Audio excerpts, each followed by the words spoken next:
kali ini. Untuk tema episode kali ini yaitu pentingnya ASI eksklusif yang akan ditayangkan spesial pada hari Selasa 1 Agustus 2023 untuk memperingati Pekan ASI Sedunia.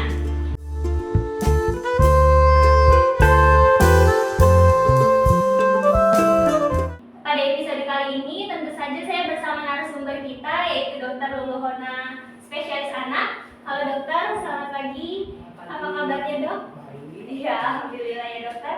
Untuk sedikit banyaknya kita mungkin akan diskusi dokter mengenai pentingnya ASI eksklusif itu sendiri. Mungkin teman-teman belum banyak yang tahu lebih spesifik lagi apa itu ASI eksklusif, pentingnya, manfaatnya gitu ya dok. Mungkin teman-teman di rumah belum banyak juga yang mengerti apa itu perbedaan antara ASI eksklusif dan dengan mengasihi seperti biasa dok. Bisa minta tolong dijelaskan biar teman-teman juga bisa lebih paham apa itu ASI eksklusif sendiri dokter. ASI eksklusif adalah pemberian minuman dan atau makanan utama pada bayi lahir hingga usia 6 bulan pertama kehidupan, hanya diberikan ASI saja. Tidak diberikan minuman yang lainnya. Oh iya, jadi dari usia baru lahir sampai 6 bulan ya. Dan itu hanya ASI ya dokter? Ya. Oh iya. Kalau untuk manfaat dan kandungan ASI eksklusif itu sendiri dokter, apa sih dok manfaatnya gitu? ASI eksklusif itu apabila diberikan terus-menerus selama 6 bulan, dia memberikan manfaat untuk bayinya dan untuk ibunya. Untuk bayinya, dia akan terdapat penurunan resiko untuk mengalami diabetes mellitus, kegemukan, hipertensi, dan penyakit kanker lainnya. Dan juga dia akan terhindar dari penyakit diare, infeksi telinga, batuk pilek, selesma, flu, seperti itu. Sedangkan untuk ibunya, manfaatnya dia akan mencegah terjadinya diabetes mellitus dan keganasan pada ibunya di kemudian hari. Misalnya mencegah keganasan kanker payudara atau kanker ovarium. Oh gitu. Untuk kandungannya sendiri dok? Nah, kandungan dari ASI tersebut banyak mengandung vitamin, kalorinya lebih tinggi dibandingkan susu formula, dan juga ada lemak, ada trace element. Trace element adalah mineral-mineral yang sangat sedikit dibutuhkan oleh tubuh tapi tetap dibutuhkan. Misalnya zinc, mangan, selenium, dan lain sebagainya.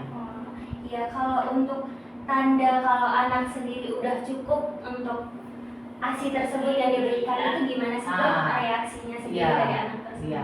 Pada anak tersebut ya, kalau dia cukup ASI, terlihat ya dimulai dari ibunya.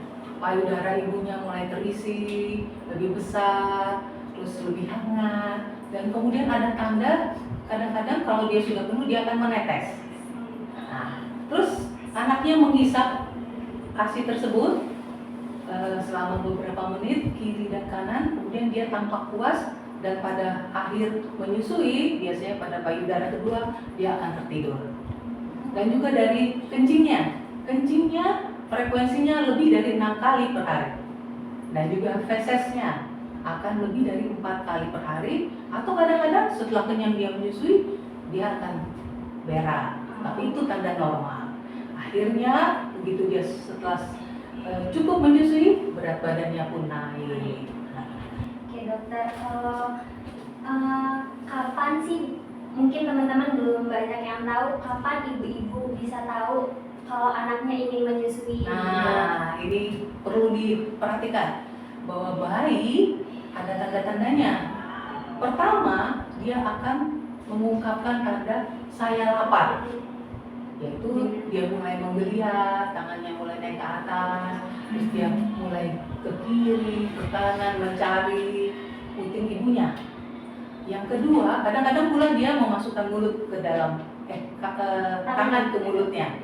Nah, yang kedua, saya sangat lapar. Nah, pada tanda-tanda ini anaknya mulai tangannya diangkat, mulai terus dia makin bergerak lebih sering, Aktif. makin mencari-cari seperti itu.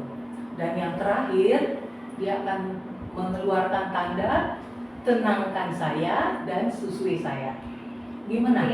Caranya yaitu dia akan mulai menangis, kemudian dia menggeliat-geliat dan bergerak-gerak, mukanya pun merah, dia mulai marah. Nah itulah, dia harus ditenangkan dulu, diangkat ibunya, ditaruh ke dada ibunya, diusap-usap, diajak ngomong, baru kemudian disusui. Tapi jadi lebih lama ini kalau dia sudah marah. Seperti itu. Oke dokter.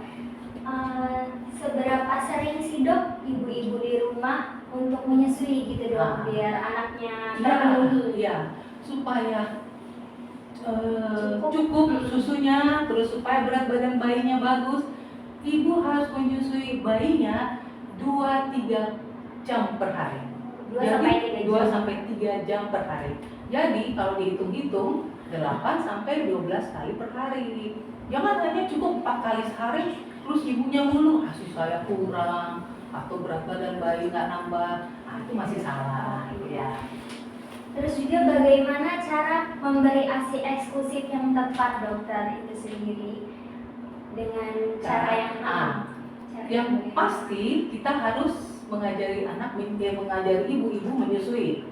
Pada saat menyusui, posisinya duduk, leher punggung ibunya bersandar, kemudian ditopanglah dengan bantal-bantal boleh, bayinya digendong, kepalanya ditaruh di siku ibunya, terus posisi bayi itu satu garis lurus, ditopang sama tangan ibunya yang sebelah kanan, ditopang ininya, tapi tangan ibu membentuk ukuran C untuk menopang payudara ibu, memasukkannya ke dalam mulut anaknya.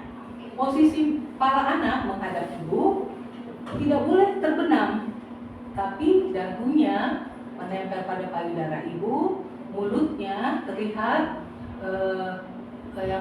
areola mamainya yang atas itu masuk ke dalam mulut ibu anaknya, dan kemudian mulai memompa bayinya. Pada saat dia memompa, tidak boleh terdengar ada bunyi-bunyi, harus memompa dengan tenang. Seperti itu. Dari saat yang tepat ya dokter? Iya, seperti itu.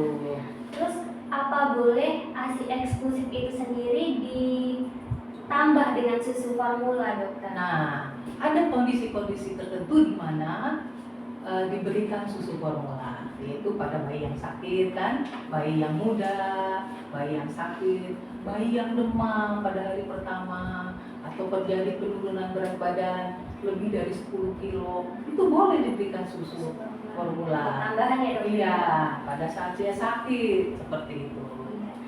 Terus juga apa sih dok resiko bila tidak memberikan ASI untuk ibu maupun anaknya sendiri? Nah, jadi pada resikonya ya anaknya jadi sesuai dengan manfaat dari ASI adalah mengurangi kejadian penyakit pada bayi, ya dia akan resikonya akan lebih sering terkena penyakit, baik selesma atau flu, baik diare, baik infeksi telinga. Dan pada ibu, ya dia akan berisiko untuk terkena diabetes mellitus atau keganasan tadi, keganasan kanker payudara. Iya, kaitannya dengan manfaat. Iya.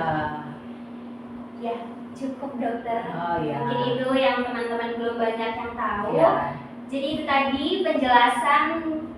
beberapa penjelasan tentang ASI eksklusif itu sendiri ya dok. Iya. Sekali lagi terima kasih dokter sudah menyempatkan waktunya ke sini, sudah dapat memberikan informasi, edukasi untuk teman-teman di rumah yang mungkin memang banyak belum mengetahui itu sendiri ya dokter. Iya, jangan, pokoknya harus semangat, jangan putus asa. Kalau tidak mengerti silakan cari tenaga kesehatan yang lebih mengerti. Iya dokter, terima kasih dokter. Ya, sama-sama. Untuk teman-teman yang ingin mendapatkan informasi layanan terkait dengan Rumah Sakit RSUD Dewans Pulau Raya, bisa langsung diakses melalui laman web yang ada di bawah ini. Baik, sekian saya akhiri. Sampai ketemu di episode selanjutnya. Wassalamualaikum warahmatullahi wabarakatuh.